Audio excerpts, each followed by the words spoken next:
What's up, guys? My name is Antron, and today I will be reading your three Reddit confessions. This is one of my first ever videos that I'm doing like this, and I really hope you guys enjoy. Comment what you would like to hear for yourself.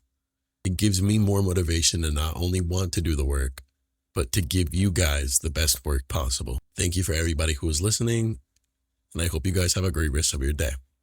I stole my neighbor's cat 6 months ago, and I watch him look for it every single day. I live in a shitty apartment complex where the walls are basically made of paper, and my neighbor was this guy who probably shouldn't even be allowed to own a houseplant, let alone a living creature.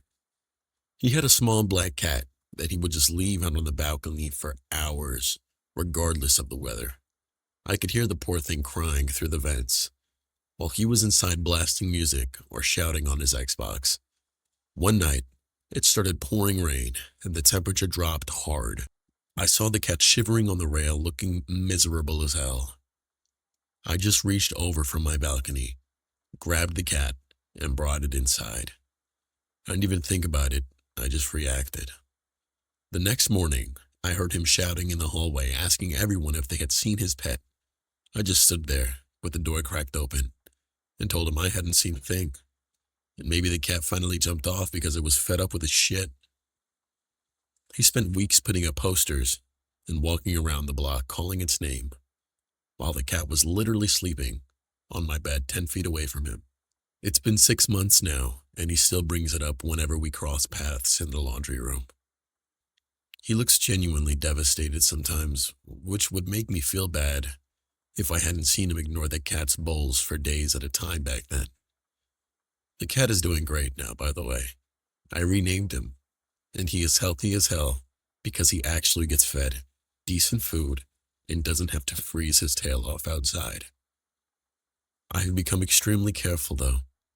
I never let him near the windows when the blinds are up, and I have a specific routine for when I take out the trash so he doesn't accidentally dart into the hallway. It's a stressful way to live, but seeing the cat actually purring instead of screaming makes it worth the paranoia. My friends think I just adopted him from a shelter in the next town over, and I'm never telling them the truth. Sometimes I see the neighbor at a local bar, looking through old photos through his phone. I just sit there drinking my beer and say nothing.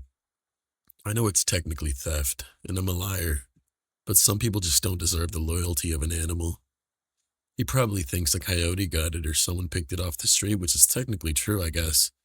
I just happen to be the someone. The cat seems to prefer my taste in movies anyway, so we're sticking to the plan.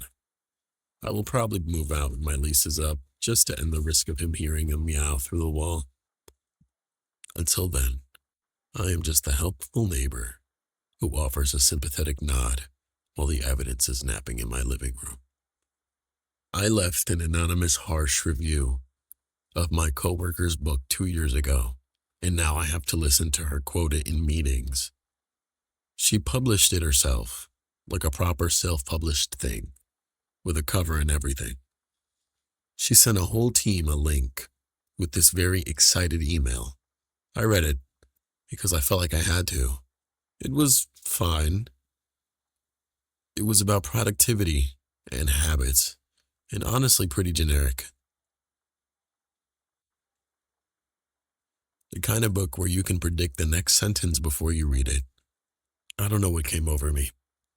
I left a review on Goodreads, an anonymous account I made specifically for this. I wasn't cruel, but I wasn't soft either. I said something like, the core ideas felt borrowed, and the author seemed more interested in sounding credible than actually saying something new. I said it read like someone who had read a lot of books about writing books and not quite made the jump to having their own voice yet. I thought that was the end of it. It was not the end of it. About 2 months later, she mentioned in a team meeting that she had gotten some really challenging feedback that forced her to rethink an approach for the next project. She read a part of it. It was my review, word for word. She said it was the most useful thing anyone had ever said about her writing, and she was genuinely grateful for whoever wrote it. She has mentioned this mystery reviewer 4 times since then. Once, she called them brutally honest in the best way. Last month, she said the feedback changed how she thinks about her own voice as a writer. I have sat there every single time and said nothing. I make a face that I hope reads as, interesting, and not, that was me. I wrote that at 11 p.m. on a Tuesday because I was mildly annoyed. I'm never telling her. It would ruin it somehow. I'm also a coward. I fell asleep for 20 minutes during a work call and accidentally gave the best answer of my career. This happened about 3 months ago, and I've never told anyone because I genuinely don't know how to explain it. We were in the middle of a strategy call. 11 people, 2 hours scheduled, cameras off, because our director had said it was for audio focus only. I was working from home. It was 2 p.m.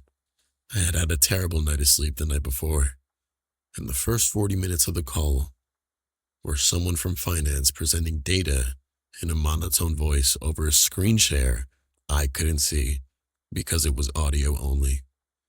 I don't remember falling asleep. I remember the finance presentation, and I remember a voice saying, "Actually, let's get some thoughts from the product side. What's your read on this?" That voice was asking me specifically, by name. I have no idea how long I'd been out.